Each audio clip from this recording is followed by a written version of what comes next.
അമ്മയുടെ അടുത്തേക്ക് വരുന്നു. അമ്മയും സിംഗറാണ്, അതും രണ്ട് ശൈലിയും, കർണാട്ടിക്കും ആയാലും ഹിന്ദുസ്ഥാനി ആയാലും. അമ്മ രണ്ടിലും പോസ്റ്റ് ഗ്രാജുവേറ്റ് ആണ്. അമ്മ ക്ലാസ്സസ് എടുക്കാറുണ്ട്. പിന്നെ അമ്മ നല്ലൊരു ക്രിട്ടിക്. നല്ലതെന്ന് പറഞ്ഞാൽ കുറച്ച് വയലൻസ് കൂടുതൽ. ഇതന്നെയാണ് മധുശ്രീയും പറഞ്ഞത്. അമ്മ എന്നാണായിരുന്നു എക്സ്പ്രഷൻ മധുശ്രീന്റെ. അച്ഛൻ പിന്നെയും കുറച്ച് സ്ട്രോങ് ആയിട്ട് പറയുമെങ്കിലും നമുക്ക് ഓക്കെ ഇതേ ഉള്ളൂ, ഒരു വലിയൊരു ബ്ലാസ്റ്റ് ആയിരിക്കും, അത് കഴിഞ്ഞാൽ പിന്നെ പ്രശ്നമില്ല എന്നുള്ളത്. അമ്മ പക്ഷേ നിരന്തരം അമ്മയാണ് കീറി മുറിക്കണ ആള്.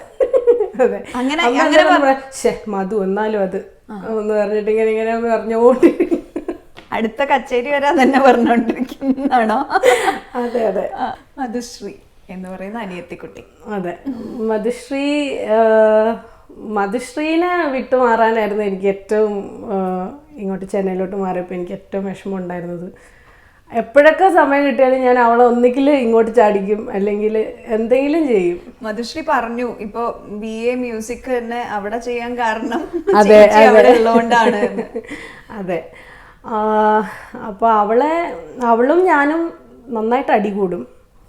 എപ്പോഴും വീട്ടിൽ എന്തെങ്കിലുമൊക്കെ ഉണ്ടെങ്കിൽ ആദ്യം മുടിയാണ് നമ്മുടെ ആയുധം, അങ്ങോട്ടും ഇങ്ങോട്ടും മുടി പിടിച്ച് വലിക്കുക.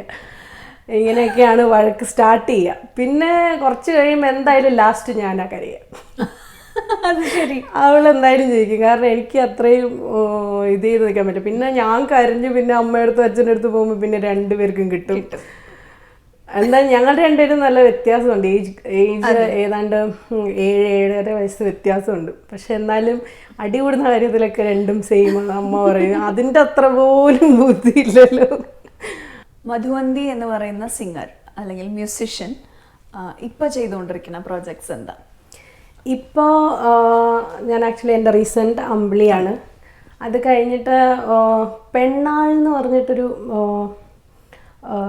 ഷൈല തോമസ് ചേച്ചിയും ഷാനി ഹഫീസ് എന്ന് പറയുന്ന ചേച്ചി, ഇവർ രണ്ടുപേരും കൂടെ ചേർന്ന് പ്രൊഡ്യൂസ് ചെയ്ത പെണ്ണാൾ എന്ന് പറഞ്ഞ ഒരു, അതായത് ഒരു പെണ്ണിൻ്റെ ലൈഫ് സ്റ്റേജസ് കാണിച്ചുകൊണ്ടുള്ള മ്യൂസിക്കൽ ആൽബമാണ്. അപ്പൊ അതിന്റെ ഒരു സെക്കൻഡ് പാർട്ട് അല്ലേ സുരഭി സംവിധാനം? അതെ അതെ അതെ, അതിന്റെ 3rd പാർട്ട് ഞാൻ മ്യൂസിക് ഡയറക്റ്റ് ചെയ്തിട്ടുണ്ട്. അടിപൊളി. ഒരു ശ്രമം നടത്തി നോക്കി, പക്ഷെ അവർക്കത് ഇഷ്ടപ്പെട്ടു. അങ്ങനെ അത് വരാനിരിക്കുന്നുണ്ട്.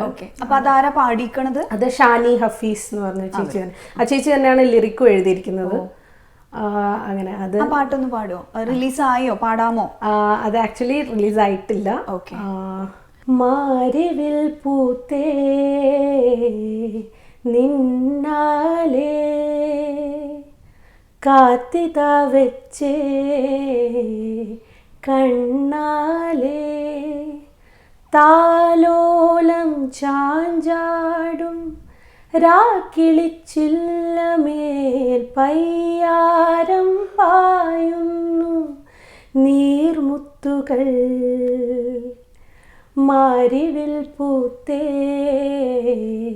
നിന്നാലേ കാത്തിതാ വെച്ചേ കണ്ണാലേ.